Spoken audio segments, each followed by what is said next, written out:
வணக்கம் தோழர்களே. குரூப் 2 தேர்வு முடிவுகள் வெளியிடப்பட்டிருக்கு.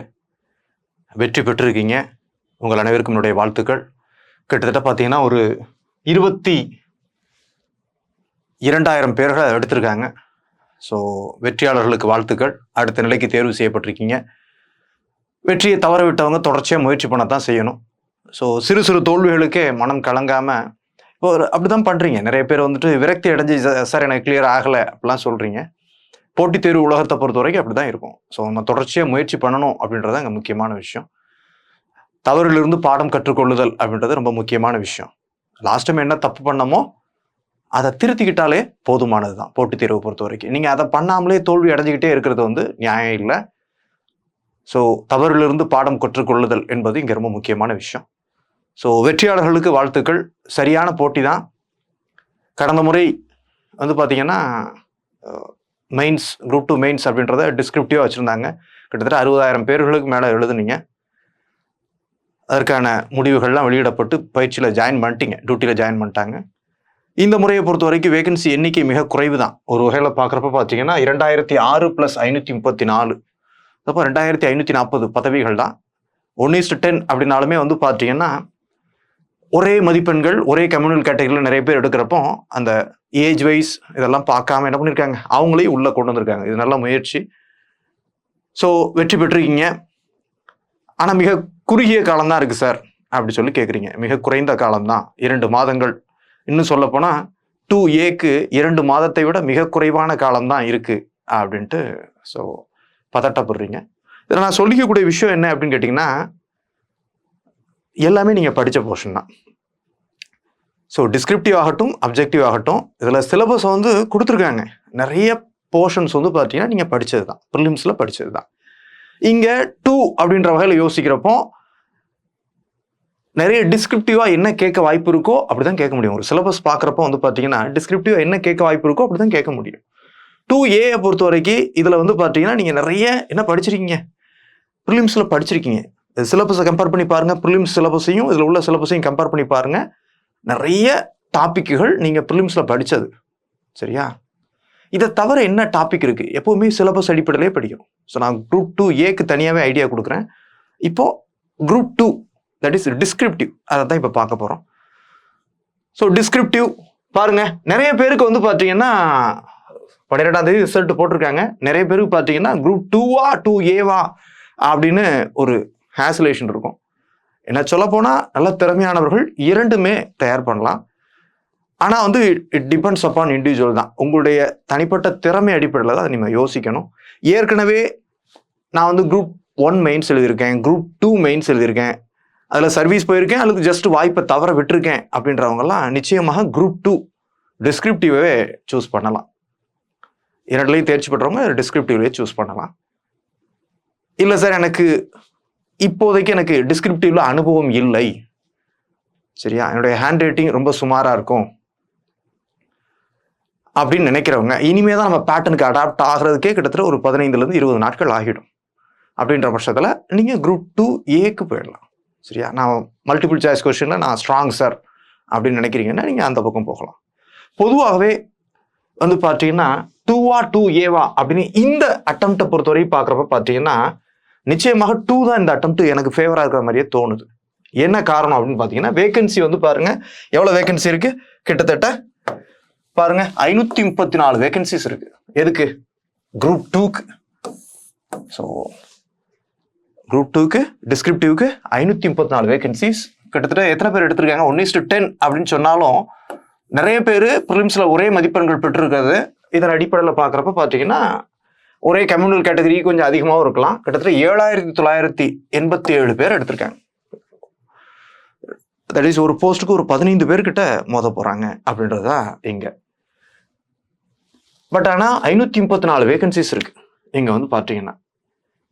பொதுவாக யாரெல்லாம் group 2 that is descriptive choose பண்ணலாம் அப்படின்னு கேட்டிங்கன்னா ஏற்கனவே குரூப் 1 ஆஸ்பிரன்ஸாக இருப்பாங்க. அவங்கெல்லாம் நிச்சயமாக நீங்கள் group 2A that is multiple choice கொஸ்டினை விட இங்கே ஃபோக்கஸ் பண்ணுறது பெட்டர். 2 ஏற்கனவே குரூப் 2ல அச்சீவ் பண்ணியிருப்பீங்க, ஜஸ்ட் மிஸ் பண்ணவங்க, கவுன்சிலிங் போய் கிடைக்காதவங்க இருக்கிறாங்க, அதே மாதிரி நல்லா பண்ணியிருப்போம், பட் எவாலுவேஷனில் சில குறைபாடுகள் காரணமாக மிஸ் பண்ணியிருப்பீங்க. அப்படிப்பட்டவங்களும் நிச்சயமாக நான் என்ன சொல்லுவேன், so that is 2A focus பண்ணலாம் அப்படின்னு சொல்லுவேன். அடுத்ததாக உங்களை பற்றி யோசிச்சு பாருங்க. டிபெண்ட்ஸ் அப்பான் இண்டிவிஜுவல் தான், ஒரு தனிப்பட்ட அடிப்படையில் தான். நான் வந்து பொதுவாகவே இந்த அட்வைஸ்லாம் கொடுக்க மாட்டேன். முதல்ல உங்களை கூப்பிட்டு நீங்கள் ஏற்கனவே மெயின்ஸ் எழுதிருக்கீங்களா, ஸோ நல்ல ஹேண்ட் ரைட்டிங் இருக்குமா, நல்லா வேகமாக எழுதுவீங்களா, சப்ரைட்டிங் ஃபார்ம் பண்ணி வேகமாக எழுதக்கூடிய ஸ்கில் உங்களுக்கு இருக்கா, என்ன கொடுத்தாலும் எழுதுவீங்களா அப்படின்ற ஒரு பொதுவான அந்த அனலிசிஸ் அடிப்படையில் தான் 2வா 2Aவா அப்படின்னு சொல்லி நான் சொல்லுவேன். ஹேண்ட் ரைட்டிங் ரொம்ப மோசமாக இருக்குது, வேகமாக எழுதக்கூடிய திறன் இல்லை, டிஸ்கிரிப்டிவ்க்கு அடாப்ட் ஆக மாட்டாங்க அப்படின்னா நிச்சயமாக நீங்கள் தட் இஸ் 2Aக்கு போங்க அப்படின்னு தான் சொல்கிறது. சார் ரெண்டுமே இருக்குது அப்படின்னா ரெண்டுமே திறமையானவர்கள் இரண்டுலையுமே ஃபோக்கஸ் பண்ணலாம், ஒன்றும் தப்பு இல்லை. பட் ஆல்ரெடி வேலையில் இருக்கிறோம் அப்படின்னு நினைக்கிறவங்க அப்படி இருக்கு இல்லையா, ஸோ அப்போ பேஸ்ட் ஆன் இண்டிவிஜுவல் தான். சர்வீஸில் இருக்கிறவங்க சரியா, குரூப் 2ல இருக்கிறேன், 2Aல இருக்கிறேன், குரூப் 4ல இருக்கிறேன் அப்படின்னு ஒவ்வொருத்தரையும் இண்டிவிஜுவலாக ஸ்டடி பண்ணி தான் அதை சொல்ல முடியும். ஆனால் ஜென்ரலாக ஸோ இதான் வழி. ஏற்கனவே குரூப் 1 எழுதினவங்க, அனுபவம் உள்ளவங்க, குரூப் 2 அச்சீவ் பண்ணவங்க, மிஸ் பண்ணவங்க, நல்ல கையெழுத்து உள்ளவங்க, நல்லா கான்ஃபிடென்ட் அதிகமாக இருக்குது, வேகமாக எழுதக்கூடிய திறன் நல்லா இருக்குது அப்படின்னு நினைக்கிறவங்க, ஸோ அந்த டிஸ்கிரிப்டிவ்ல அனுபவம் உள்ளவங்க நிச்சயமாக 2வை சூஸ் பண்ணலாம் அப்படின்றத நான் ரெக்கமெண்ட் பண்ணுறேன்.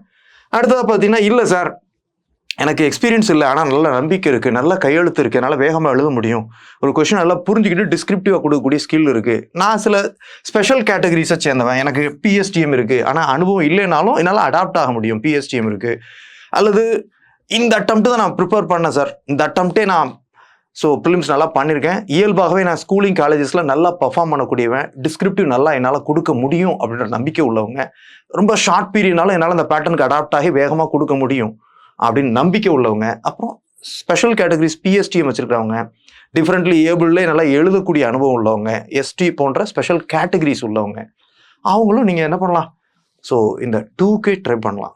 ஏன்னா ஒரு வகையில் பார்க்குறப்போ அதை கம்பேர் பண்ணுறப்போ இது காம்படிஷன் கொஞ்சம் குறைவு அப்படின்றது தான் என்னோட வியூ.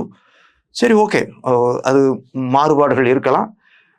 2A அப்படின்றவங்க டிஸ்கிரிப்டிவ் நல்லா வராது, எனக்கு ஹேண்ட் ரைட்டிங் ரொம்ப சுமாராக தான் இருக்கும், வேகமாக எழுதக்கூடிய திறன் இல்லை, கண்டினியூட்டி இல்லை, என்கிட்ட 3 மணி நேரம் தொடர்ச்சியாக டிஸ்கிரிப்டிவை ஸ்கோர் பண்ணக்கூடிய அளவுக்கு எனக்கு ஸ்கில் இல்லை, அப்படி கொடுக்க முடியாதுன்னு நம்புறவங்க ஸோ என்ன பண்ணலாம், மல்டிபிள் சாய்ஸ் கொஸ்டின், நான் MCQ கிங்கு சார் அப்படிம்பாங்க சிலவங்க வந்து பார்த்தீங்கன்னா, மல்டிபிள் சாய்ஸ் கொஸ்டினில் நல்லா கிங் சார், எனக்கு நல்ல அனலிட்டிக்கல் ஸ்கில் இருக்குது, ரேஷனலைசிங் ஸ்கில் இருக்குது, ஸோ 4 ஆப்ஷன்லேருந்து கரெக்டாக ஸோ என்ன பண்ணுவேன், ரிஜெக்ட் பண்ணி சரியான ஆப்ஷனை சூஸ் பண்ணக்கூடிய அந்த ரேஷனலைசிங் ஸ்கில் இருக்குது, கான்செப்சுவலாகவும் ஃபேக்சுவலாகவும் நான் ஸ்ட்ராங் சார், இன்னும் நல்லா படிப்பேன், இப்போ அடிஷ்னலாக கொடுக்குற டாப்பிக்குகளை டீகோட் பண்ணி, சிலபஸில் கொடுக்கப்பட்ட டாப்பிக்குகளை டீகோட் பண்ணி கூடுதலான டாப்பிக்குகளுக்கு முக்கியத்துவம் கொடுப்பேன், அடுத்ததா ஸ்கூல் புக்கை தாண்டி வெளியே ஃபேக்ட்ஸ் எல்லாம் சிலபஸ் அடிப்படையில் நிறைய கேதர் பண்ணி நான் ரெடி பண்ணிட்டு இருக்கேன். ஸோ அப்போ எதுக்கு சார் ரிஸ்க்கு அப்படின்னு நினைக்கிறவங்க நிச்சயமாக எங்கே போகலாம், 2Aக்கு போகலாம். ஸோ அப்போ நீங்கள் தான் உங்களுடைய திறன் அடிப்படையில் முடிவெடுக்கணும். சார் இல்லை சார் எனக்கு 2A மட்டும் தான் வந்திருக்குன்னா நீங்கள் 2A மட்டும் தான் ஃபோக்கஸ் பண்ண போறீங்க. சரியா, 2A ரெண்டுமே வந்திருக்கிறவங்க இப்படி முடிவெடுக்க வேண்டிய அவசியம் இருக்கு. சரியா, அதை பார்த்துக்கங்க. ஸோ இங்கே 2 தான் நம்ம ஃபர்ஸ்ட் பார்க்க போறோம். 2 பாருங்க, உங்களுக்கு மொத்தம் 534 பணியிடங்கள், அதில் 7987 கிட்டத்தட்ட ஒரு பதவிக்கு 15 அப்படின்ற வகையில் வந்துடுச்சு. ஸோ காரணம் நிறைய காம்படிஷன் தான் ஒரு வகையில் பார்த்தீங்கன்னா. ஸோ இதில் வந்து பேப்பர் 1 தமிழ் எலிஜிபிலிட்டி டெஸ்ட் வந்து February 2ஆம் தேதி, February மாதம் வருது. அடுத்தது பார்த்தீங்கன்னா பேப்பர் 2 என்று சொல்லக்கூடிய இந்த GS பேப்பர் என்னைக்கு வருது, 2Aவை காட்டிலும் 23ஆம் தேதி வருது. இந்த 2A வந்து பார்த்தீங்கன்னா 8ஆம் தேதி கொடுத்துருக்காங்க, February 8, ரொம்ப முக்கியமான தினம் எனக்கு. ஓகே, 8/2/25 வருது. இது வந்து பார்த்தீங்கன்னா 23 வருது. சரியா, அப்போ ரெண்டுமே ஃபோக்கஸ் பண்ணுறதுக்கும் டைம் இருக்குது. நீங்கள் டிஸ்கிரிப்டிவும் எழுதி ப்ராக்டிஸ் பண்ணலாம், தட் இஸ் 2Aவும் ப்ராக்டிஸ் பண்ணலாம். அதுக்கப்புறம் ஒரு 2 வார கேப் இருக்கு இல்லையா, அப்போ டிஸ்கிரிப்டிவில் இன்னும் கொஞ்சம் கூட அடித்து நீங்கள் ஃபோக்கஸ், அப்போ அது திறமையின் அடிப்படையில் தான் அதை சொல்ல முடியும். பொதுவாக ஒரு இதில் ஃபோக்கஸ் பண்ணுறது நல்லது. சரியா, ரெட்டை குதிரை சவாரி என்பது வந்து கொஞ்சம் கஷ்டமானது, அது எல்லாருக்கும் ஒத்து வராது. சரியா, ஆமாம். ஸோ ஒரு பீரியடில் வந்து அப்படி இருந்துச்சு. நாங்களாம் வந்து பேங்க் எக்ஸாம் ப்ரிப்பேர் பண்ணிட்டு இருந்தோம், டிஎன்பிசிக்கும் ப்ரிப்பேர் பண்ணோம். இந்த பக்கம் பேங்க்கு வேலை கிடைக்கும், அப்புறம் டிஎன்பிசியில் ஒரு நல்ல போஸ்ட் கிடைக்குன்னா பேங்க் வேலையை விட்டு இந்த பக்கம் வருவோம். சிலவங்க இக்கரைக்கு அக்கறை பச்சைன்னு டிஎன்பிசியில் நல்ல ஒரு ஜாப்ல இருப்பாங்க, அப்புறம் திரும்ப பேங்கிங் கிடைச்சி போனவங்களும் உண்டு. இதெல்லாம் ஒரு 15 ஆண்டுகளுக்கு முன்னால். ஆனால் இப்போ அந்த பேட்டர்ன் அடிப்படையில் சிலபஸ் அடிப்படையில் நிறைய வேரியேஷன்ஸ் உண்டு. இங்கேயும் வந்து டிஸ்கிரிப்டிவ் அப்ஜெக்டிவ் அப்படின்ற வகையில். ஆனால் இது வந்து நிறைய யூனிஃபார்மிட்டி இருக்குது. ரெண்டையும் சிலபஸ் நீங்கள் கம்பேர் பண்ணி பார்த்தீங்கனாலே 2க்கும் 2Aக்கும் நிறைய சிமிலாரிட்டிஸ் இருக்குது. இன்னொன்று நீங்கள் ப்ரிலிம்ஸையும் கம்பேர் பண்ணி பாருங்கள், நிறைய டாப்பிக்குகளை நீங்கள் கடந்து தான் வந்திருக்கீங்க அப்படின்றப்போ இப்போ ரெண்டையும் பேலன்ஸ் பண்ண முடியும். பட் ஆனால் ரொம்ப ஷார்ட் ஸ்பேன் அப்படின்றதால வந்து ஒரு இதை சூஸ் பண்ணுறது நல்லது அப்படின்ட்டு நான் சொல்கிறேன். திறமை மிக்கவர்கள், வேலை இல்லாதவங்க இரண்டையுமே சூஸ் பண்ணலாம். இது உங்களுடைய தனிப்பட்ட திறனின் அடிப்படையில் நீங்கள் முடிவெடுக்கணும். இந்த கேட்டகரி அடிப்படையில் முடிவு பண்ணிக்கங்க. கேப்பும் இருக்குது, நான் சொல்லிட்டேன். அது 8ஆம் தேதி, இது 23ஆம் தேதி அப்படின்றப்போ உங்களுக்கு 2க்கு நல்ல வாய்ப்புகள் இருக்குது. 2வை பொறுத்த வரைக்கும் நான் சொல்லக்கூடிய விஷயம், டிஸ்கிரிப்டிவை பொறுத்த வரைக்கும் எப்பவுமே ப்ராக்டிஸ் தான். ப்ராக்டிஸ் இல்லாமல் எங்கே நடக்காது. நீங்கள் எவ்வளோதான் கண்டென்ட் வச்சுருந்தீங்கனாலும் டிஸ்கிரிப்டிவாக எழுதி கொடுக்கணும். சரியா? நம்மகிட்ட நிறைய கண்டென்ட் இருக்கலாம், ஆனால் எழுதி பார்க்குறப்ப தான் நம்மகிட்ட இவ்வளோ கண்டென்ட் இருக்குது, எப்படி மேனேஜ் பண்ணணும். எப்போவுமே எல்லா கேள்விகளும் தெரிந்த கேள்விகளாக இருக்காது. சரியா? இந்த குரூப் 1லாம் பொறுத்தவரைக்கும் பார்த்தீங்கன்னா நல்லா படித்து வச்சுருப்பாங்க, ஆனால் அவங்களால அதை ப்ரொடியூஸ் பண்ண முடியாது. அப்போ யார் நிறைய ப்ராக்டிஸ் பண்ணுறாங்களோ, ஒரு ஸ்டாண்டர்டான ஃபார்மேட்டை கொடுத்து ப்ராக்டிஸ் பண்ணுறாங்களோ, அப்போ அவங்களுக்கு அவங்களுடைய ஸ்ட்ரென்த் அண்ட் வீக்னஸ் தெரியும். கண்டென்ட் இருக்குனாலும் அப்ரோச்லேயே மேனேஜ் பண்ணிடுவாங்க. பொதுவாக டிஸ்கிரிப்டிவ் பொறுத்த வரைக்கும் 2 விஷயம் வேணும். நமக்கு கண்டென்ட் வேணும், சப்ஜெக்ட் நாலேஜ் வேணும். டிமாண்ட் ஆஃப் தி கொஷினை புரிஞ்சுக்கிட்டு எப்படி ப்ரெசென்ட் பண்ணணுன்ற ஸ்கில்லும் வேணும். சரியா? ஒன்று இருந்து ஒன்று மிஸ் பண்ணாலும் நம்ம வந்து சர்வீஸ் வாங்குறது கொஞ்சம் கஷ்டமான விஷயம். அப்போ இந்த ரெண்டுலையுமே நம்ம அடாப்ட் ஆகணும் அப்படின்னா தேவை என்னன்னு கேட்டிங்கன்னா ப்ராக்டிஸ் தான், முழுக்க ப்ராக்டிஸ் தான். ஒரு சப்ஜெக்ட், ஒரு டெஸ்ட் அப்படின்னா அதுக்கான சப்ஜெக்டை ப்ரிப்பேர் பண்ணுறது, அதை ப்ராக்டிஸ் பண்ணணும். ஃபர்ஸ்ட் பேஜில் என்ன பண்ணணும், அந்த பேட்டர்னுக்கு அடாப்ட் ஆக பார்க்கணும். 300 மார்க்குன்னா 300 மார்க்கும் நம்மளால் எழுத முடியுதா, பேப்பரை கம்ப்ளீட் பண்ண முடியுதா, ஒவ்வொரு பேஜையும் நம்மளால் கம்ப்ளீட் பண்ண முடியுதா அப்படின்றத என்ஷூர் பண்ணணும். அதுக்கப்புறம் தவறுகள்ல இருந்து பாடம் கற்றுக்கணும். டிமாண்ட் ஆஃப் தி கொஸ்டினுக்கு ஏற்ற வகையில் சப்மிட்டிங்கை ஃபார்ம் பண்ணுறது, ஒரு ஸ்டாண்டர்டான ஃபார்மட்டை போட்டு எழுதுறது, எந்தெந்த இடத்துல நமக்கே தெரியும் எந்தெந்த இடத்துல லேக் ஆகிறோமோ அதை சரி பண்ணுறது. அதுக்கப்புறம் நம்பிக்கையை வளர்த்துட்டு நேராக எக்ஸாமுக்கு போகிறது அப்படின்றப்போ இதுக்கு ஒவ்வொன்றுமே ஒவ்வொரு படிநிலைகளுக்கு நமக்கு ப்ராக்டிஸ் தான் முக்கியம் டிஸ்கிரிப்டிவை பொறுத்த வரைக்கும். அந்த எழுதக்கூடிய திறன் இருக்கு, நல்ல எஃபர்ட் போடக்கூடிய நம்பிக்கை உள்ளவர்கள் 2வை தாராளமாக எழுதலாம். டிஸ்கிரிப்டிவ் இது வந்து நம்ம சொல்லுவோம், என்ன இருந்தாலும் டிஸ்கிரிப்டிவ் எவாலுவேஷன் முன்ன பின்ன இருக்குது சார் அப்படின்னு சொன்னாலும் வந்து பார்த்தீங்கன்னா நல்ல தரமான பேப்பர்ஸ் என்றைக்குமே சோட போனதில்லை. எப்படியும் சர்வீஸ் வாங்கிடும். நல்ல அழகான கையெழுத்தும் நல்ல குவாலிட்டி, கண்டென்ட் குவாலிட்டி நல்லா உள்ளவங்க, தமிழோ ஆங்கிலமோ பாகுபாடுகள் இல்லை. இப்போ தமிழ் எழுதுறவங்களுக்கும் நல்ல மதிப்பெண்கள் கொடுத்துருக்காங்க. அப்படின்றப்போ வந்து டிஸ்கிரிப்டிவ் இங்கே கொஞ்சம் ஈஸியான ரூட்டாக இருக்கிறதாக எனக்கு படுது. அதை பார்த்துக்கோங்க. குரூப் 2 பாருங்க.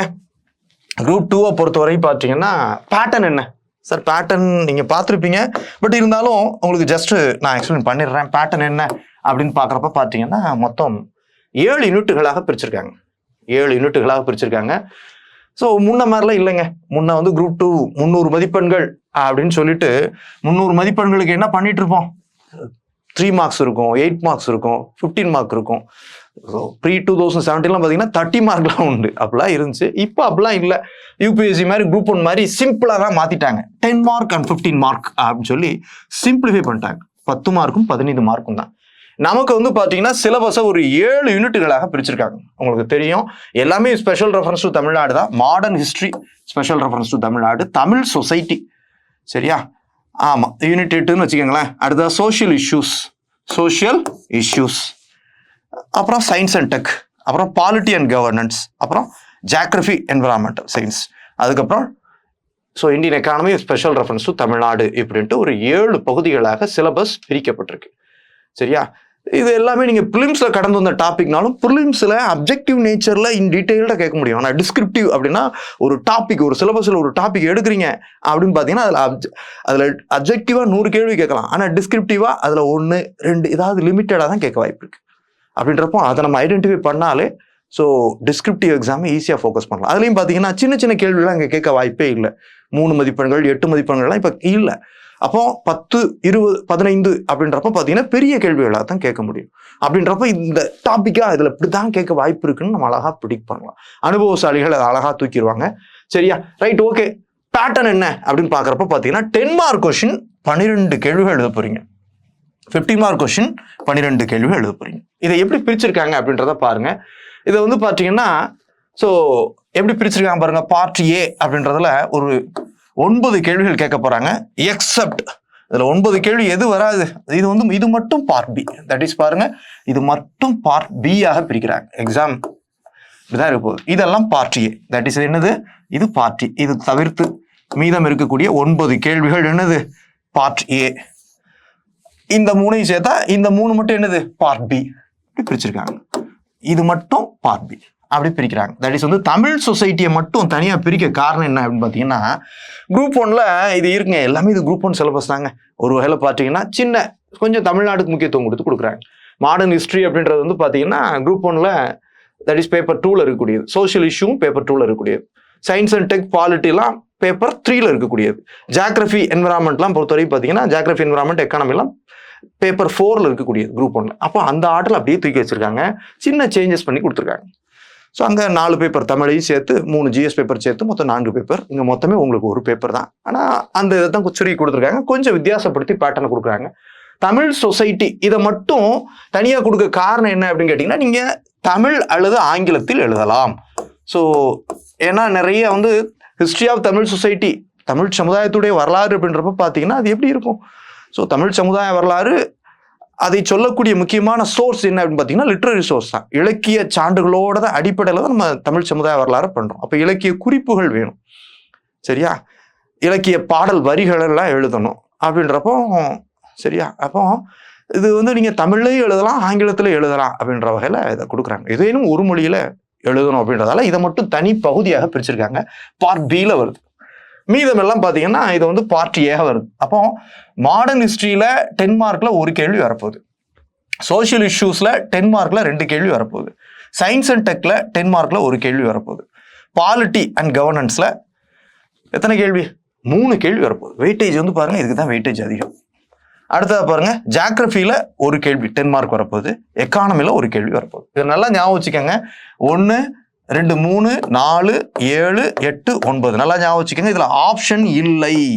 9 கேள்விகள் கொடுக்கப்பட்டா 9 கேள்வியையும் நீங்க எழுதியே ஆகணும். எக்ஸப்ட் தமிழ் சொசைட்டி, தமிழ் சொசைட்டியை தவிர்த்து இருக்கக்கூடிய 9 கேள்விகள். மாடர்ன் ஹிஸ்டரியில 1, சோஷியல் இஷ்யூஸ்ல 2, சயின்ஸ் அண்ட் டெக்ல 1 தான், பயப்படவே வேண்டாம்.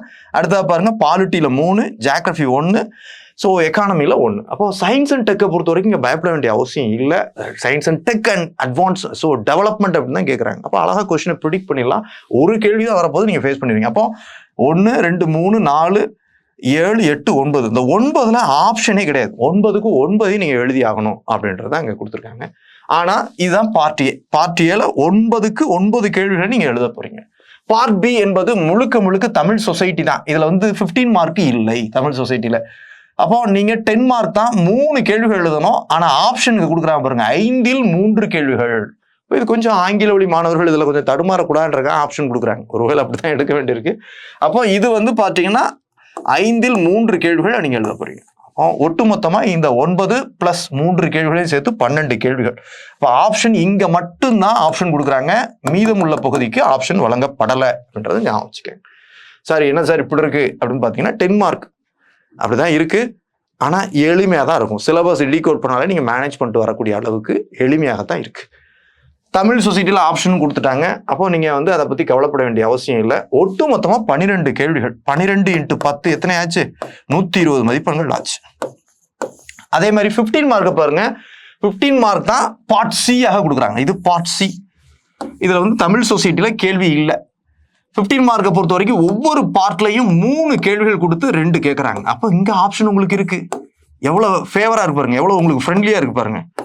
ஸோ ஈஸியாக அடாப்ட் ஆகிக்கலாம். அப்போ ஸோ ஒவ்வொன்றிலையும் 2 கேள்விகள். மாடர்ன் ஹிஸ்டரியில் 2 கேள்வி, சோஷியல் இஷ்யூஸில் 2, சயின்ஸ் அண்ட் டெக் 2, பாலிட்டியில் 2, ஜியாகிரபியில் 2, ஸோ எக்கானமியில் 2. ஆக மொத்தம் எக்ஸப்ட் தமிழ் சொசைட்டி தவிர்த்த ஒவ்வொரு யூனிட்டுகள், தட் இஸ் 6 யூனிட்லையும் 6 × 2 12 கேள்விகள். எத்தனைலேருந்து எழுத போறீங்க, 15 கேள்வியிலிருந்து 12 எழுத போறீங்க. செக்ஷனல் வைஸ் எழுதணும். அங்கே நான் 3 எழுதிட்டு இங்கே 1 எழுதுவேன்னு எழுதக்கூடாது. ஒவ்வொரு செக்ஷன்லையும் நீங்கள் என்ன பண்ணணும், ஸோ 3ல் 2 எழுதணும், இந்த 3ல் 2, இந்த 3ல் 2 அப்படி எழுதணும். அப்போ நல்ல ஆப்ஷன் இருக்கு.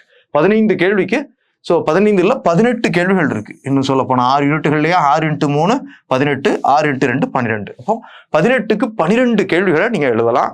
அப்போ இங்க உங்களுக்கு ஃபேவரா ஃப்ரெண்ட்லியா இருக்கு. அப்போ 12 கேள்விகள், ஒவ்வொரு கேள்விக்கும் 15 மதிப்பெண்கள். ஆக மொத்தம் என்னாச்சு 180 மதிப்பெண்கள். இப்போ 15 மார்க்கு 180 மதிப்பெண்கள். 10 மார்க் எவ்வளவு 120, 120 மதிப்பெண்கள். 12 கேள்வி எழுத போறீங்க. 15 மார்க் பொறுத்த வரைக்கும் அதுவும் 12 கேள்விகள் தான், 180 மதிப்பெண்கள். ஆக மொத்தம் 300. ஸோ இதுதான் பேட்டர்ன். அப்போ பேட்டர்னை தெளிவுபடுத்திட்டீங்களா? பார்ட் ஏ இதில் உள்ள 9 கேள்விகள் எக்ஸப்ட் தமிழ் சொசைட்டியை தவிர்த்து.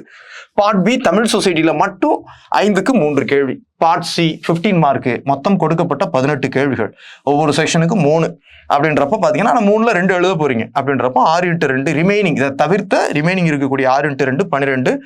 ஸோ அப்போ 12 கேள்விகள் நீங்க ஆன்சர் பண்ண போறீங்க 18ல இருந்து. சரியா? 18 கேள்விக்கு 12 என்பது நிச்சயமாக ஃபேவரான ஒன்று தான். இப்போ 15 மார்க் ஈஸியா தான் இருக்கு அப்படின்ட்டு நம்ம மேனேஜ் பண்ணிக்கலாம். 10 மார்க்கை பொறுத்த வரைக்கும் இது பார்ட் சி. இது என்னது? பார்ட்ஸ். இதுதான் பேட்டர்ன். அப்போ இங்கே வெயிட்டேஜ் எது கொடுக்குறாங்க பாருங்க. தமிழ் சொசைட்டிக்கு வெறும் 30 மதிப்பெண்கள் தான், ஆப்ஷன் கொடுத்து தான் கொடுக்குறாங்க. அப்போ மிக எளிமையான போர்ஷன். ஹிஸ்டரியை பொறுத்த வரைக்கும் பாருங்க, இது ஒரு 10 மார்க், இது ஒரு 30 மார்க். அப்போ ஹிஸ்டரிக்கு எவ்வளவு வருது? 40 மார்க் கொடுக்குறாங்க.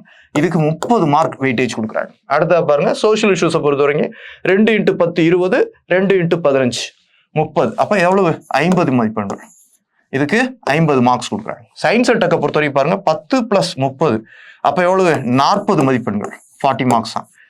பாலிட்டியை பாருங்க 3 × 10 30 + 2 × 15 30, 60 மதிப்பெண்கள். பாலிட்டி தான் இங்கே வெயிட்டேஜ். நமக்கு ஃபேவரான ஏரியா இல்லையா பாலிட்டி?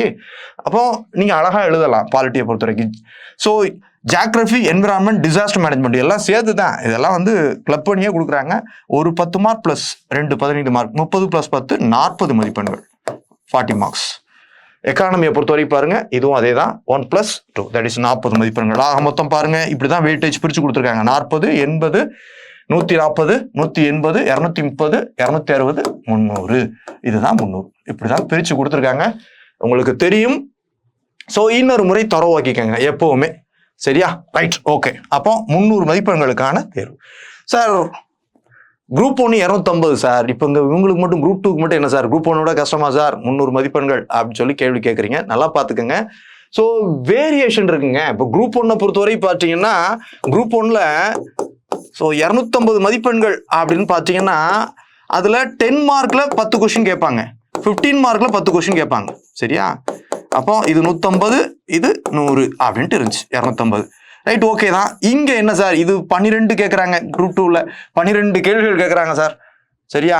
பார்க்குறோம் 10 மார்க்ல 12 கேள்வி, 15 மார்க்ல 12 கேள்வி சார் அப்படின்னா நல்லா பார்த்துக்கோங்க. குரூப் 1 பொறுத்த வரைக்கும் பேஜ் அலோகேஷன் வந்து பார்த்தீங்கன்னா, ஸோ குரூப் 1ல 10 மார்க்குக்கு நீங்க குரூப் 1 பொறுத்த வரைக்கும் 10 மார்க்ல என்ன எழுதணும்? தட் இஸ் வந்து 150 வேர்ட்ஸ் எழுதணும். அப்போ கிட்டத்தட்ட வந்து பார்த்தீங்கன்னா 1.5 பேஜ் வந்துடும். பேஜ் அலோகேஷன் எவ்வளோ வந்துடும்? 1.5 பேஜ். 15 மார்க்கை பொறுத்த வரைக்கும் 250 வேர்ட்ஸ் எழுதணும். இது அங்கே உள்ள பேட்டர்ன். அதாவது 2.5 பேஜ் வந்துடும். 2.5 பேஜஸ் நீங்க எழுதணும் அப்படின்ட்டு இருக்கும். ஆனா இங்க 10 மார்க்கை பொறுத்த வரைக்கும் எப்படி கேட்கறாங்க பாருங்க, 100 வேர்ட்ஸ். அப்ப மேக்சிமம் எவ்வளவுதான் கேட்க வாய்ப்பு இருக்கு? ஒரு பேஜ் தான். 10 மார்க்குக்கு ஒரே ஒரு பக்கம் தான் நீங்க எழுத போறீங்க. அதே மாதிரி பாருங்க 15 மார்க்கை பொறுத்த வரைக்கும் 250 வேர்ட்ஸ் இங்க. ஆனா ஸோ குரூப் 2ல நீங்க 200 வேர்ட்ஸ் எழுதுனா போதும். அப்ப எவ்வளவு? 2 பேஜஸ் எழுதுனா போதும். பாருங்க, அப்ப சிம்பிளிஃபை பண்ணிட்டாங்க. அப்ப நீங்க வந்து சார் 250 மார்க்குக்கும் 3 மணி நேரம், 250 மார்க்குக்கு ஸோ குரூப் 1க்கு 3 ஹவர்ஸ் தான் கொடுக்குறாங்க. இங்க 300க்கு 3லாம் சொல்லணுன்ற அவசியம் இல்லை. இன்னும் சொல்ல போனா குரூப் 1 விட இது சிம்பிள் தான். காரணம் அவங்க தெளிவுபடுத்தியே கொடுத்துட்டாங்க. இந்த முறை என்ன கொடுத்துட்டாங்க? ஸோ எவ்வளவுன்னு சொல்லிட்டாங்க, 100 வேர்ட்ஸ்னே தெளிவுபடுத்தி கொடுத்துட்டாங்க. 100 வேர்ட்ஸ் தட் இஸ் 1 பேஜ். இது 26லேருந்து 28 லைன் வருது. 1 பேஜ் போதும், அவ்வளோதான். அதுலேயே கொஸ்டினுக்கு கொஞ்சம் பிரிஞ்சு போயிட போகுது. சரியா? அப்போ 15 மார்க்கை பொறுத்த வரைக்கும் 200 வேர்ட்ஸ், 2 பேஜஸ் தான். பேஜ் அலோகேஷன் எவ்வளவு? 2 பேஜஸ் தான். அப்போ பாருங்க சார், டைம் மேனேஜ்மெண்ட் என்ன சார் ஃபாலோ பண்ணுறது? பொதுவாகவே பார்த்தீங்கன்னா நமக்கு எவ்வளவு? 3 ஹவர்ஸ், 3 மணி நேரம். அப்போ 60 × 3 மணி நேரம் எவ்வளவு? 180 மினிட்ஸ். அப்போ வாட்சை கழட்டிட்டு உட்காந்துட வேண்டியதான். அப்போ கரெக்டாக கழட்டி தூக்கி வச்சுட்டு உட்காந்துட வேண்டியதான். பொதுவாக வந்து பார்த்தீங்கன்னா ஸோ எவ்வளோ எடுக்கலாம் இதன் அடிப்படையில்? Page allocation and words allocation 100 வார்த்தைகளுக்கு மிகாமல், 100 வார்த்தையை வச்சு எழுத சொல்லல, நாட் எக்ஸீட் 100 வேர்ட்ஸ் அப்படின்னு சொல்லி சொல்றாங்க. அப்ப 100 வார்த்தைகளுக்கு மிகாம தான் சொல்றாங்க. பொதுவா அப்ப என்ன எழுதணும் சார்? அதுக்காக 40-50 வார்த்தையில எழுதி முடிச்சிடலாமா? முடியாது. சரியா? அப்போ 70 100 வார்த்தை வரைக்கும் எழுதலாம். அவ்வளவுதான். இங்க சார் 200 வேர்ட்ஸ் அப்படின்னா ஒரு 140 200 வேர்ட்ஸ் அளவுக்கு எழுதலாம். 200 வேர்ட்ஸ் எழுத முடியாது தான் சொல்ல போனால். 140 160 170 அளவுக்கு எழுதுனா நார்மலாக இருக்கும். ஸ்பேஸ் அந்த கண்டென்ட் டிஸ்ட்ரிபியூஷன் வந்து ஈவனாக இருக்கும், நல்லா இருக்கும், பார்க்கறதுக்கு நல்லா இருக்கும். அப்போ பாருங்க, இதெல்லாம் நல்லா ஞாபகம் வச்சுக்கணும். நாடி நரம்பு ஃபுல்லாக ஊறி போயிடணும். எப்படி இருக்கணும்? 100 வார்த்தைகளுக்கு மிகாமல், 200 வார்த்தைகளுக்கு மிகாமல், ஒரு பக்கம் 2 பக்கம் அப்படின்னு சொல்லி கொடுத்துட்டாங்க. அப்போ இதன் அடிப்படையில் டயத்தை நம்ம தான் டிரைவ் பண்ணணும். அப்போ பாருங்க, பேஜ் அலோகேஷன் அடிப்படையில் பார்க்குறப்போ ஒரு 10 மார்க் கொஸ்டினுக்கு நம்ம எவ்வளோ நேரம் எடுக்கலாம் அப்படின்னு பார்த்தீங்கன்னா, ஒரு பக்கம் எழுதுறதுக்கு 5 நிமிஷம் எடுக்கலாம். சரியா? அப்போ 2 பக்கத்துக்கு எவ்வளோ எடுக்கணும்? 15 மார்க்குக்கு. சார் என்ன சார் இது 10 மார்க்குக்கு ஒரு பக்கம், ஆனால் அப்போ 20 மார்க்னா 2 பேஜஸ் ரைட்டு. ஆனால் இங்கே என்ன கொடுக்குறாங்க? 15 மார்க்குக்கே 2 பேஜஸ் சார். ஸோ நியாயம் இல்லை சார். ஸோ அப்படிலாம் இல்லை, அது அப்படி தான் இருக்கும். கண்டென்ட் அடிப்படையில் கொஞ்சம் இப்படி வித்தியாசங்கள் இருக்கத்தான் செய்யும். ஸோ அப்போ என்ன பண்ணணும் அப்படின்னு கேட்டிங்கன்னா, நீங்கள் வந்து 15 மார்க்கை பொறுத்த வரைக்கும் கொஞ்சம் எக்ஸ்ட்ரா ப்ரெசன்டேஷன் கொடுக்க வாய்ப்புகள் இருக்குது. Map, diagrams, pictures, extra presentation டெக்னிக்குகள்லாம் யூஸ் பண்ணுறீங்கன்னா இங்கே கொஞ்சம் கூட்டிக்கலாம். சரியா? அப்போ 10 மார்க்கை பொறுத்த வரைக்கும் 5 minutes, 15 மார்க்கை பொறுத்த வரைக்கும் 10 minutes. இதுதான் பேட்டர்ன். பொதுவாக வந்து பார்த்தீங்கன்னா இப்போ 10 மார்க், ஸோ 12 கொஸ்டின் எழுதுறீங்க, ஒவ்வொன்றுக்கு 5 நிமிஷம்னா என்னாச்சு? 60 நிமிஷம். இன்கேஸ் 15 மார்க் 2 பக்கம் எழுத போறீங்க, ஒவ்வொன்றுக்கும் 10 minutes எடுத்துக்கிறீங்க, 12 கொஸ்டின் 120 நிமிஷம். அதுதான். அப்போ இது 1 hourல முடிக்கணும், இது 2 hours முடிக்கணும். அவ்வளோதான் விஷயம். டோட்டலாக 3 hours, தட் இஸ் 180 minutes இப்படின்றதான் பொதுவான பேஜ் அடிப்படையிலான அலோகேஷன். ஆனால் சின்ன சின்ன இது இப்போ உங்களுக்கு 10 மார்க்ல ஆப்ஷன் இல்லை. சரியா? கொஞ்சம் யோசிக்கலாம். கண்டென்ட்டை இன்னொன்று டம்ப் பண்ண வேண்டியிருக்கு. ஆனால் 15 மார்க்கில் டிஸ்ட்ரிபியூஷன் ஆஃப் கண்டென்ட் கொஞ்சம் ஸ்பேசியஸாக கொஞ்சம் மேனேஜ் பண்ணலாம். அப்படின்றப்போ என்ன பண்ணலாம் அப்படின்னு கேட்டிங்கன்னா, கொஞ்சம் இதை கூடுதலாக எடுத்துக்கலாம். பொதுவாக இதான் ப்ராக்டிஸ் பண்ணுறது அடிப்படையில் 5+1 6 நிமிஷம் எடுத்துக்கலாம். 6 நிமிஷம் எடுத்துக்கலாம். அவ்வளோதான்.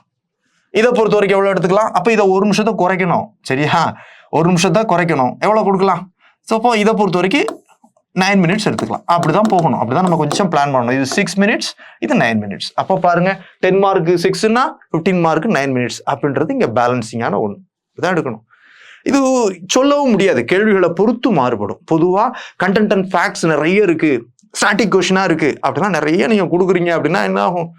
சப்போஸ் சில கேள்விகளில் டைம் எடுக்க தான் செய்யும், சில கேள்விகளை டைம் மிச்சப்படுத்தலாம். ஸோ 2 பேஜஸ்க்குலாம் 10 minutesலாம் தேவையே இல்லை. 7 to 8 minutesல முடிக்கலாம், தாராளமாக முடிக்கலாம். அது உங்களுடைய திறமை தான். டைம் சேவர் கொஷின்ஸ்லாம் உண்டு. சில கொஷின்ஸ்லாம் டைம் சேவ் பண்ணலாம். ஜாகிரஃபிலாம் டயக்ராம் போட்டு கொஞ்சம் டைம் சேவ் பண்ணக்கூடியது இருக்குது. எக்ஸ்ட்ரா ப்ரெசன்டேஷன் டெக்னிக்குகள் கொடுத்து நீங்கள் டைம் சேவ் பண்ணலாம். சரியா? அப்போ இதில் டைம் எடுக்கணும், இதில் கொடுக்கணும் அப்படின்றத நீங்கள் ஆவரேஜாக தான் சொல்கிறேன். சரியா? 5 minutes அப்படின்னா ஃபிக்ஸ்டு கிடையாது. அது நீங்கள் 4 to 6 minutes 7 minutes எடுத்துக்கலாம். இங்கேயும் பார்த்தீங்கன்னா 10 minutesனு ஃபிக்ஸ்டு கிடையாது. ஆவரேஜாக 9 to 11 minutes அப்படின்னு எடுக்கும். இப்படி தான் பேலன்ஸ் பண்ண கற்றுக்கணும். ஸோ இது வந்து கொஞ்சம் ப்ராக்டிஸ் பண்ண தான் வரும். ஸோ இங்கே அப்போ முக்கியமான விஷயம் என்னென்னா பேப்பர் கம்ப்ளீஷன் தான். ஸோ டிஸ்கிரிப்டிவை பொறுத்த வரைக்கும் பேப்பர் கம்ப்ளீட் பண்ணுறதுக்கு என்ன வேணும்? ஸோ இந்த டைம் மேனேஜ்மெண்ட் என்பது ரொம்ப முக்கியமான ஒன்று. இந்த அடிப்படையில் நீங்கள் எடுத்துக்கலாம். ஸோ அதை ஞாபகம் வச்சுக்கோங்க. அடுத்ததாக பாருங்க, ஸோ எப்படி ப்ரெசென்ட் பண்ணணும், படிக்கிறது எப்படி படிக்கணும்? பொதுவாக என்னன்னு கேட்டிங்கன்னா, சிலபஸை டீகோட் பண்ணி பார்க்குறோம். எப்போவுமே சிலபஸ் அடிப்படையில் தான் உங்களுக்கு போர்ஷன்ஸை கொடுக்குறோம். அப்போ அதில் என்ன பண்ணுறாங்க? ஸோ ஒரு சிலபஸ் ஒரு யூனிட்டில் இத்தனை டாபிக்கள் வச்சுருக்கோன்னா அதில் என்ன டிஸ்கிரிப்டிவாக கேட்க வாய்ப்புகள் இருக்கோ, group 1, previous group 1, group 2, that is UPSC questions அடிப்படையில் என்ன கேட்க வாய்ப்பு இருக்கோ அதை தான் கொடுப்பாங்க. அப்போ அதுக்கான ஆன்சரும் கொடுப்பாங்க. அப்படின்றப்ப என்ன பண்ணுறீங்க? அதை உங்களுக்கு ஏற்ற மாதிரி அதை ப்ரெசன்டேஷனுக்கு நீங்கள் ப்ரிப்பேர் பண்ணுறீங்க, ஆன்சர் ப்ரிப்பேர் பண்ணுறீங்க. ஆக்சுவலாக ஒரு கண்டென்ட், ஒரு பேஜ், ஒரு ஆர்டிக்கிள் கண்டென்ட் நிறைய இருக்குது. 500 words 600 wordsஆக இருக்குது. அதை 10 மார்க் ஏற்ற மாதிரி 100 words ஆகவோ, 15 மார்க் ஏற்ற மாதிரி 200 words ஆகவோ கன்வெர்ட் பண்ணி கொடுக்கறது தான் பெரிய விஷயம். உண்மையாக சொல்ல போனால் அந்த ஸ்கில் உள்ளவங்க நிச்சயமாக டிஸ்கிரிப்டிவ்க்கு செட் ஆவாங்க. அப்போ நோட்ஸ் மேக்கிங் சிம்பிளாக பார்த்தீங்கன்னா, பொதுவாக வந்து பார்த்தீங்கன்னா 10 to 20 keywordsே போதும் டிஸ்கிரிப்டிவ்க்கு. அப்போ ஒரு டிமாண்ட் ஆஃப் தி கொஸ்டின் என்ன, அதுக்கு என்னென்ன சப்ஹெட்டிங் ஃபார்ம் பண்ண போகிறோம், பாயிண்ட்ஸோ சப்ஹெட்டிங்கோ, ஒரு சப்ஹெட்டிங்க்கு 2 ஃபேக்ட்ஸ் அவ்வளோதான். அதை நம்ம ஓன் ஸ்டைலில் புரிஞ்சுக்கிட்டு என்ன பண்ணணும்? ப்ரெசென்ட் பண்ண கற்றுக்கணும். எப்போவுமே நாங்கள்லாம் முன்ன நோட்ஸ் எடுக்கிறப்ப என்ன பண்ணோம் அப்படின்னு கேட்டிங்கன்னா, சிம்பிளாக ஒரு டைரி பாக்கெட், ஒரு சின்ன நோட் பேட், லெட்டர் பேட் இருக்கு பார்த்தீங்கன்னா, நோட் பேட் இருக்கு பார்த்தீங்கன்னா, நோட் பேட்டில் ஒரு டிமாண்ட் ஆஃப் த கொஸ்டின் அடிப்படையில் சப்ஹெட்டிங், டிமாண்ட் வந்து மேஜர் ஹெட்டிங், மற்றது அதுக்கு ஏற்ற சப்ஹெட்டிங்காக போடுவோம். போட்டு அதுக்கு 2 ஃபேக்ட்ஸ், எக்ஸாம்பிள்ஸ், டேட்டாஸ் இதை மட்டும் ஹிண்ட்டாக மார்க் படிப்போம். அந்த சப்ஹெட்டிங்கை மட்டுமே மெமரைஸ் பண்ணிட்டு போய் அழகாக ப்ரெசென்ட் பண்ணிட்டு வருவோம். சரியா? இது ஒரு ஸ்ட்ராட்டஜி. ஸோ ஓகே, அப்போ வந்து பார்த்தீங்கன்னா நோட்ஸ் மேக்கிங் நல்லா பண்ணணும்.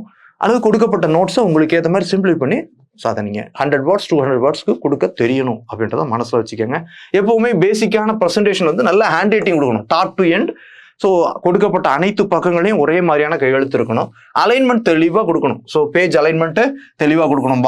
கொடுக்குறாங்க ஸோ கொஷின் இப்படி கொடுத்துட்றாங்க, அப்போ ஒரு டைட்டில் போட்டு டைட்டில் கொடுக்கணும். அதுக்கப்புறம் இன்ட்ரோ பேரா ஃபார்மெட்டில் கொடுக்கணும். அதுதான் அங்கே நான் கொடுத்துருக்கேன்.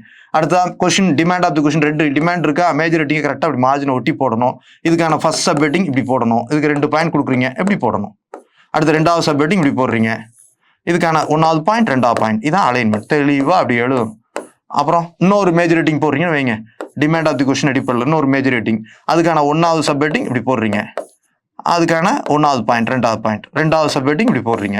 இப்படி தான் போகணும். கரெக்டாக அந்த அலைன்மெண்ட் பாருங்கள் எப்படி இருக்கு பாருங்க. அப்புறம் கன்க்ளூஷன் ஸோ பேரா ஃபார்மெட்டில் இருக்கணும். அப்போ டைட்டில் மையப்படுத்தி கொடுக்குறீங்க. கொஷின் இருக்கு, அதை பேஸ் பண்ணி டைட்டில் போடுறீங்க. அதுக்கப்புறம் இன்ட்ரோ எண்டு டு எண்டு பேரா ஃபார்மெட்டில் எழுதுறீங்க. அப்புறம் கொஷின் 2 கொஷின் கேட்குறாங்க, ஒரு மேஜர் ஹெட்டிங் எப்படி லைன் மார்ஜினை ஒட்டி ஒரு மேஜர் ஹெட்டிங் போடுறீங்க. அதுக்கான 2 3 4 சப்ஹெட்டிங் போடலாம். போடுறப்போ சப்ஹெட்டிங் அப்படி கொஞ்சம் அலைன்மெண்ட் இங்கேருந்து எப்படி வருது, கொஞ்சம் உள்ள வருது. அதுக்கான பாயிண்ட்ஸ் எப்படி வருது, இன்னும் கொஞ்சம் உள்ள வருது. இப்படி யூனிஃபார்மாக இருக்கணும். ஒரு சேம் டெம்ப்ளேட்டை கொடுக்க ட்ரை பண்ணணும். இப்போ அலைன்மெண்ட் நல்லா தெளிவாக இருக்கணும். எல்லா கேள்விகளுக்கும் பேஜை கம்ப்ளீட் பண்ணணும். 100 வேர்ட்ஸ் ஒரு பேஜ்னா ஒரு பேஜை கம்ப்ளீட் பண்ணணும். அடுத்தா பாருங்க, பேப்பரையும் கம்ப்ளீட் பண்ணணும். அனைத்து கேள்விகளுக்கும் அனைத்து பக்கங்களிலும் நிரப்பப்பட்டு விடையளிக்கணும். ஈக்குவல் டிஸ்ட்ரிபியூஷன் ஆஃப் கண்டென்ட் இருக்கணும். ஒரு கேள்வியில நிறைய டம்ப் பண்ணிட்டு இன்னொரு கேள்வி ஸ்பேசியஸா இருக்கக்கூடாது அப்படின்றதெல்லாம் முக்கியமான விஷயம். சப்ஹெட்டிங் ஃபார்மேஷன் தான் இங்க முக்கியமான விஷயம். சப்ஹெட்டிங்லேயே நீங்க சொல்ல வந்த கண்டென்ட்டை தெளிவா இன் டீட்டெயில்டா சொல்லிடணும். சார் அப்ப சப்ஹெட்டிங்லேயே சொல்லிட்டா உள்ள என்ன சார் சொல்லணும்? உள்ள எக்ஸாம்பிள்ஸ் கொடுக்கணும், டேட்டாஸ் கொடுக்கணும், உதாரணங்கள், அது தொடர்பான புள்ளி விவரங்கள், இப்படிதான் நீங்க கொடுக்கணும். சரியா? இந்த குரூப் எல்லாம் பார்த்தீங்கன்னா நிறைய ஒவ்வொன்றும் உதாரணங்களோடு விளக்குன்னு அவனே டைரக்ட் பண்ணி கொடுத்துட்டாங்க. அப்படிதான் யோசிக்கணும். சப்ஹெட்டிங்லேயே கண்டென்ட்டை சொல்லிட்டு டீட்டெயிலாக சொல்லிட்டாலே போதும். ஏன்னா சப்ஹெட்டிங்கை பார்த்து தான் போறாங்க. உள்ள ஃபேக்ட்ஸ் அண்ட் டேட்டா இருக்கா, எக்ஸாம்பிள் இருக்கான்னு தான் கண்ணு தேடும் எவாலுவேட்டருடைய பாயிண்ட் ஆஃப் வியூவில். அதை கொடுக்க கற்றுக்கணும். ஸோ அடுத்தது பாருங்க, டயக்ராம்ஸ் அண்ட் பிக்சர்ஸ். இப்போ ஜியாகிரபி, என்விரான்மெண்ட் இந்த மாதிரி இடங்கள்ல தமிழ்நாடு சார்ந்து, தமிழ்நாடு இந்திய வரைபடங்கள்லாம் அவசியம். சரியா? எக்ஸ்ட்ரா ப்ரெசன்டேஷன் டெக்னிக்குகள், டயக்ராம்ஸ்லாம் கொடுக்க கற்றுக்கங்க. ஸோ அதெல்லாம் முக்கியமான விஷயம். பேப்பர்ஸ் வந்து நல்லா இருக்கும். அடுத்தா ஃபேக்ட்ஸ் அண்ட் டேட்டாஸாக இருக்கணும். அதை உள்ளே நல்லா ஹைலைட் பண்ணி கொடுக்கணும் அப்படின்றத மனசில் வச்சு கொடுங்க. பேசிக் நிறைய விஷயங்கள் இருக்கு. அடிப்படை இதுதான். பொதுவாக ஒரு ப்ரெசன்டேஷன் பார்க்குறப்ப நம்மகிட்ட இருக்கிற கண்டென்ட், நான் சொல்லிட்டேன் இல்லையா, 10 to 20 கீவேர்ட்ஸ் போதும்.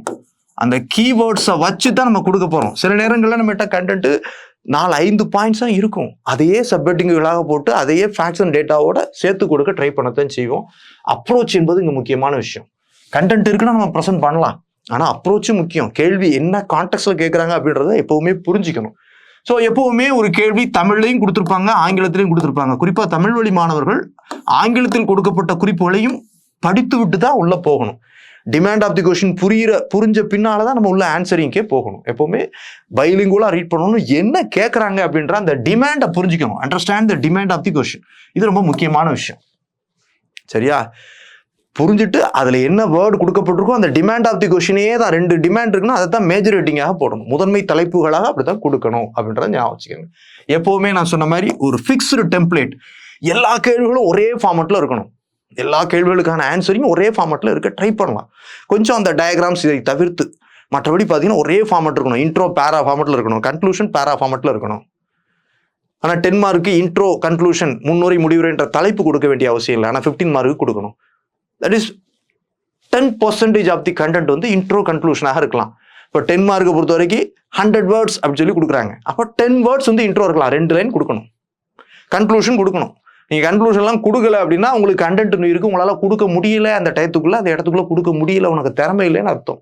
அவர் எண்ட் லைன் மாதிரி கன்க்ளூஷன் வந்துட்டு அப்படிலாம் கொடுக்கணும். அப்போ தான் ஸ்டாண்டர்டான ஃபார்மெட். அப்போ பாருங்க, எல்லா கேள்விகளையும் மேக்ஸிமம் வந்து ஒரு ஸ்டாண்டர்டான டெம்ப்ளேட்டை உருவாக்கிட்டீங்கன்னா நம்மகிட்ட கண்டென்ட் குறைவாக இருக்குனாலும் ஒரே ஃபார்மெட்டை போடுறப்போ நம்ம ஒரு நம்பிக்கையை உருவாக்கிடலாம். நல்ல எழுத்து எல்லாம் ஒரே ஃபார்மெட்டில் போகுதுன்னா, ஸோ நல்ல ஆன்சரிங்க்கு ஒரு மதிப்பெண்கள் விழுது, 15க்கு ஒரு 12 விழுதுன்னா, ஸோ அதில் உங்கள்கிட்ட கண்டென்ட் கம்மியாக இருக்கும். ஆனால் அதே ஃபார்மெட்டில் நீங்கள் ப்ரெசென்ட் பண்ணியிருக்கீங்கன்னா ஒரு நம்பிக்கை வந்துடும். அப்போ அதில் ஒரு 9-10 மார்க்காக விழுந்துடும். இதான் உங்களை டிஃபரன்ஷியேட் பண்ணி அடுத்த லெவலுக்கு கொண்டு போகும். சரியா? ஓகே, ஒரு ஸ்டாண்டர்டான ஃபார்மெட் ஆர் டெம்ப்ளேட்டை யூஸ் பண்ணுங்க. எல்லா கேள்விகளுக்கும் தலைப்பு கொடுங்க, இன்ட்ரோ கன்க்ளூஷன் கொடுங்க. ஸோ 10 மார்க்ல இன்ட்ரோ கன்க்ளூஷன் என்ற தலைப்பு அவசியம் இல்லை, ஆனால் பேரா ஃபார்மெட்டை அது நீங்கள் கொடுக்கத்தான் செய்யணும். எல்லாத்துக்கும் முதன்மை தலைப்புகள் கொடுக்கணும். நான் சொன்ன மாதிரி கொஸ்டினை உடச்சி முதன்மை தலைப்பு, அதுக்கு நம்பர் போட வேண்டாம், கேள்வியே உடச்சி அதைத்தான் முதன்மை தலைப்பாக நீங்கள் கொடுக்க போறீங்க. அடுத்து சப்ஹெட்டிங் தான் இங்கே பாயிண்ட்ஸ். ஸோ கேள்வியுடைய தன்மை, இடத்தினுடைய அளவை பொறுத்தும் நம்ம அதை சப்ஹெட்டிங்காக போகிறதா பாயிண்ட் பேசிஸில் போகிறதான்றதை முடிவு பண்ணலாம். பொதுவாக ஒரு சப்ஹெட்டிங்க்கு குறைந்தது 2 பாயிண்ட் அல்லது 3 பாயிண்ட் அளவு கொடுக்கலாம். 1, 2, 3 பாயிண்ட் கொடுக்கலாம். ஒரு பாயிண்ட்டை 1 லைன் அல்லது 2 லைன் எடுக்கலாம். ஸோ 1 லைன் கூட போதுமானது தான் ஒரு பாயிண்ட்டுக்கு. அப்படி தான் கொடுக்கணும், அவ்வளோதான் நம்ம கொடுக்க முடியும். பொதுவாக 10 மார்க் அப்படின்றப்ப பார்த்தீங்கன்னா இது ஸோ 1.5 பேஜ் அங்கே குரூப் 1ல கொடுப்பாங்க, 1 பேஜ் தான் கொடுக்குறாங்க. அப்போ குறைந்தது ஒரு 6 சப்ஹெட்டிங்குகள் கொடுக்க ட்ரை பண்ணலாம். சரியா? 15 மார்க்கை பொறுத்த வரைக்கும் ஒரு 10 முதல் 12 சப்ஹெட்டிங்குகளை கொடுக்க ட்ரை பண்ணலாம். அப்போதான் மார்க் போட நல்லா வசதியாக இருக்கும். பொதுவாக அவங்க இன்சிஸ்ட் பண்ணணும், 15 மார்க்கில் ஒரு 12 சப்ஹெட்டிங் போட்டிருக்காங்க அப்படின்னா 12 மார்க் கொடுத்தாகணுமே அப்படின்ட்டு வேல்யூட்டரை இன்டைரக்டாக நீங்கள் இன்சிஸ்ட் பண்ணணும். அப்படிதான் கொடுக்க ட்ரை பண்ணுங்க. ஸோ பொதுவாக அந்த இன்ட்ரோ முடிஞ்ச பின்னால பாக்ஸ் போட்டு வேல்யூடேஷன் பண்ணணும். டிமாண்ட் ஆஃப் தி கொஸ்டினுக்கு ஏற்ற வகையில் ஒரு பாக்ஸ் போட்டு வேல்யூடேஷன் பண்ணலாம். என்ன கேட்குறாங்களோ அந்த ரிலேட்டடான ஃபேக்ட்ஸ் கொடுக்கலாம், கோட்ஸ் ஆர் சேயிங்ஸ் கொடுக்கலாம், அந்த ரிலேட்டடான புள்ளி விவரங்களை கொடுக்கலாம். ஸோ முக்கியமான சப்ஹெட்டிங்குகளே அந்த இதையே நீங்கள் என்ன பண்ணலாம், உள்ளே கொடுக்கலாம். சரியா? இப்படி கொடுத்து நீங்கள் சரியான புரிதலோடு இருக்கீங்க, சரியான திசையில் போறீங்கன்றதை நம்ப வைக்கணும். இதெல்லாம் ப்ரெசன்டேஷன் டெக்னிக்குகள், நீங்கள் எப்படி அப்ரோச் பண்ணணும் அப்படின்றதுல இங்கே முக்கியமான விஷயம். சரியா? ஸோ அப்போ டிஸ்கிரிப்டிவ் நல்லா பார்த்துக்கோங்க. அப்ஜெக்டிவ் பொறுத்த வரைக்கும் 4 ஆப்ஷனில் இது சரியானதை சூஸ் பண்ணாதான் மார்க்கு. ஆனால் டிஸ்கிரிப்டிவ் பொறுத்த வரைக்கும் நீங்கள் என்ன எழுதினாலும் மார்க். குவாலிட்டியின் அடிப்படையில் வேறுபடலாம். நல்ல குவாலிட்டியாக கொடுத்தீங்கன்னா 12, 13 மார்க். ஈவன் சயின்ஸ் அண்ட் டெக்லாம் 15 மார்க்குகள் போட்டதெல்லாம் இருக்கத்தான் செய்யுது. இல்லை கொஞ்சம் குவாலிட்டி குறையுது, கண்டென்ட் குறையுது அப்படின்னா அது 10 மார்க் 9 மார்க்கும் வரும். இல்லைனாலும் ஒரு 5, 6 மதிப்பெண்களாவது போட்டுருவாங்க. நீங்கள் 2 பேஜ் எழுதி வச்சாலே கொஞ்சம் ஸோ ரெலவெண்ட்டாக இல்லாமல் கொஞ்சம் டைரக்ஷன் மாறி போனீங்கன்னா கூட 5 மதிப்பெண்கள் 6 மதிப்பெண்கள். அப்போ எல்லாத்துக்கும் இங்கே மதிப்பெண்கள் உண்டு. அப்போ நல்லா ஸ்கோர் பண்ணக்கூடியதில் முழுக்க வாங்குங்க. இதில் மாடரேட்டாக பெர்ஃபார்ம் பண்ணி வாங்க பாருங்க. அதான் இங்கே உள்ள அட்வான்டேஜ். இங்கே தவறான விடை என்பது எதுவும் இல்லை. நீங்கள் கொஞ்சம் ரிலேட்டடாக அப்ரோச் பண்ணியிருந்தா கூட மதிப்பெண்கள் இங்கே உண்டு என்பது தான் இங்கே டிஸ்கிரிப்டிவ் உள்ள அட்வான்டேஜ். ஸோ நம்பி போகலாம். ஸோ ஆனால் வந்து கொஞ்சம் குவாலிட்டி அவசியம். பொதுவாக பாருங்க, அப்போ இங்கே நான் சொல்லிட்டேன் ப்ராக்டிஸ் ப்ராக்டிஸ் ப்ராக்டிஸ் அப்படின்னு சொல்லிட்டேன். ப்ராக்டிஸ்க்கு டெஸ்ட்டு தான் முக்கியம். நீங்கள் என்னதான் படிச்சிங்கனாலும் 3 மணி நேரம் 300 மதிப்பெண்கள் எழுதணும்னா நீங்கள் பயிற்சி இல்லாமல் முடியாது. அப்போ தொடர்ச்சியாக பயிற்சி ப்ராக்டிஸ் தான் இங்கே முக்கியமான விஷயம். ஸோ இங்கே டெஸ்ட் பிளான் கொடுத்துருக்குறாங்க. ஸோ 19 டெஸ்ட்டுக்கு பிளான் பண்ணி ஷெட்யூல் கொடுத்துருக்காங்க. ஸோ மாடர்ன் இந்தியா அதுக்கு வந்து பார்த்தீங்கன்னா 3 தேர்வுகள் பிளான் பண்ணுறாங்க. ப்ளஸ் வந்து செக்ஷன் வைஸ் பார்த்தீங்கன்னா மாடர்ன் ஹிஸ்ட்ரி ஆஃப் தமிழ்நாடு 3 தேர்வுகள். யூனிட் 2 என்னது தமிழ் சொசைட்டி, இதுக்கு ஒரு 3 தேர்வுகள். அடுத்ததா பார்த்தீங்கன்னா என்ன இருக்குது, சோஷியல் இஷ்யூஸ், இதுக்கு ஒரு 3 தேர்வுகள். தட் இஸ் 4 என்னது social issues. Science and tech, science and டெக்குக்கு ஒரு 3 தேர்வுகள். அப்புறம் பாலிட்டிக்கு வந்து பார்த்தீங்கன்னா ஒரு 3 தேர்வுகள். அடுத்ததாக என்விரான்மெண்ட் அண்ட் ஜியோகிராஃபி, அதுக்கு ஒரு 3 தேர்வுகள். Indian economy special reference to Tamil Nadu, so ஒரு 3 தேர்வுகள். இது ஒரு 2, 3. அப்போ எதுக்கெல்லாம் 2 பாருங்க. ஸோ எதுக்கெல்லாம் 2 தேர்வுகள் பாருங்க. இது history of Tamil, so modern history special reference to Tamil Nadu. இது வந்து தமிழ் சொசைட்டி. சரி, அப்போ இதுக்கு 3 தேர்வுகள். அடுத்ததா சயின்ஸ் அண்ட் டெக்குக்கு மட்டும் 2 தேர்வு. ப்ளஸ் என்ன கொடுக்குறாங்க, ஜியோகிராஃபிக்கு ஒரு 2 தேர்வு வைக்கிறாங்க. ஆக மொத்தம் பார்த்தீங்கன்னா ஸோ 5 யூனிட்டுகளுக்கு 3, 2 யூனிட்டுகளுக்கு 2 அப்படின்ட்டு ஒரு 19 தேர்வுகள் பிளான் பண்ணுறாங்க. ஒரு 3 நாட்களுக்கு ஒரு எவ்ரி 3 டேஸ் நீங்கள் ஒரு டெஸ்ட் எழுதுகிற மாதிரி இருக்கும் வந்து பார்த்தீங்கன்னா. அப்போ இங்கே பயிற்சி அவசியம் தான். பொதுவாகவே நான் என்ன சொல்லுவேன் அப்படின்னு கேட்டிங்கன்னா, நீங்கள் சென்னையெல்லாம் முன்னே ஒரு 10 ஆண்டுகளுக்கு முன்னால் குரூப் 1 முதன்மை தேர்வுகளுக்கெல்லாம் போகிறப்ப பார்த்தீங்கன்னா 2 எக்ஸாமுக்கு எக்கானமிக்கு ஒன்று ப்ரிப்பேர் பண்ணிட்டு போவோம், பாலிட்டிக்கு ஒன்று ப்ரிப்பேர் பண்ணிட்டு போவோம். சனிக்கிழமை எக்கானமி ஆன்சர் பண்ணிட்டு ஸோ சண்டே வந்து பாலிட்டி டெஸ்ட்டை போட்டு வருவோம் வர்றதுன்ட்டு.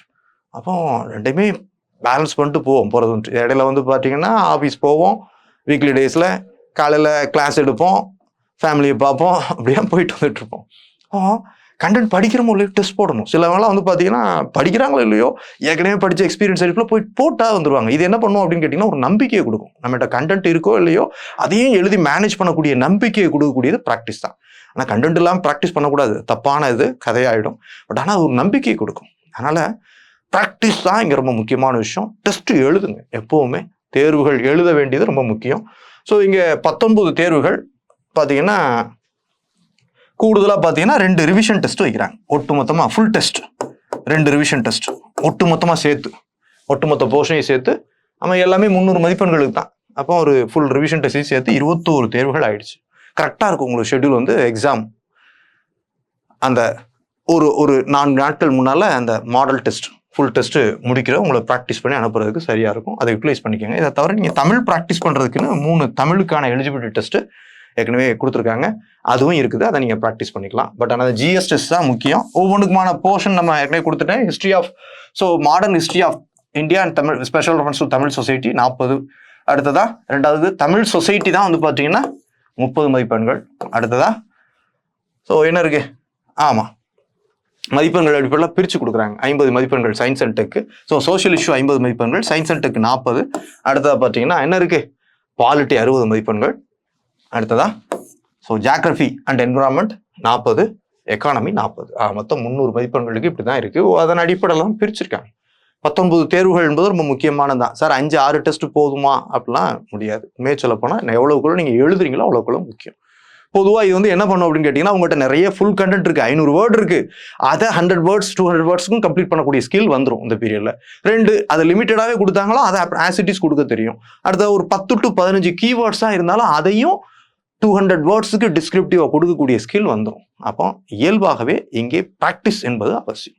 அது உங்களுக்கு தெரியும். டிஸ்கிரிப்டிவை பொறுத்த வரைக்கும் ஏற்கனவே வாய்ப்பை தவற விட்டவர்கள் இருப்பீங்க நிறைய பேர் குரூப் 2ல போன அட்டம்ப்ட்ல. சில நேரங்களில் அப்படி நடக்கலாம். நல்ல பேப்பர்ஸ் கூட சர்வீஸ் வாங்காமல் போகலாம். இதெல்லாம் வந்து நம்ம எதிர்கொள்ளத்தான் செய்யணும் போட்டித் தேர்வு உலகத்தில். அப்போ நீங்கள் அதெல்லாம் மனசில் வச்சுக்காதீங்க, பாசிட்டிவாக இறங்குங்க, நம்பிக்கையாக ப்ரிப்பேர் பண்ணுங்கள். எப்போவுமே வந்து போட்டித் தேர்வை பொறுத்த வரைக்கும் தோல்விகள் வந்துக்கிட்டே இருக்கும். நாங்களாம் நிறைய தோல்விகளை பார்த்தவங்க, அதனால் எங்களுக்கு இது பெரிய விஷயமா தெரியலை. அடுத்தடுத்து என்ன பண்ணுவோம், முயற்சி பண்ணிக்கிட்டே இருப்போம். நீங்களும் அதுதான், தோல்வியிலிருந்து அப்படியே ஸ்டாக்னேட் ஆகாமல் மீண்டு வர வேண்டியது ரொம்ப முக்கியமான விஷயம். கடந்த முறை மிஸ் பண்ணிட்டீங்க, இந்த முறை மிஸ் பண்ணாமல் போங்க. நல்ல பதவியிடங்கள் இருக்கத்தான் செய்யுது. வேகன்சியை பொறுத்த வரைக்கும் நினைக்கவே கூடாது. 500 வேகன்சிகள் என்பது போதுமான ஒன்று தான். இதில் நீங்கள் எவ்வளவுக்கு இந்த 2 மாதங்களில் முயற்சி பண்ணுறீங்களோ அவ்வளவுக்கு நான் அதை மட்டும் எப்போவுமே நம்புவேன். கடின உழைப்பு, முயற்சியும் பயிற்சியும் என்றும் நம்மை கைவிடாது. தொடர்ச்சியாக நம்மளை செல்ஃப் மோட்டிவேட் பண்ணிவிட்டு ஊக்கப்படுத்திக்கிட்டே எழுதிக்கிட்டே இருக்கணும். நம்ம செய்ய வேண்டியதை செஞ்சிடணும். அதற்கான பலன் நிச்சயமாக நம்மை தேடி வரும் அப்படின்ட்டு நான் நம்புவேன். நான் உங்கள்கிட்ட அதான் கேட்டுக்கிறேன். நம்பிக்கையாக படிங்க. உங்கள் அனைவருக்கும் என்னுடைய வாழ்த்துக்கள். தேங்க்யூ. சுரேஷ் IAS அகாடமி, வெற்றியின்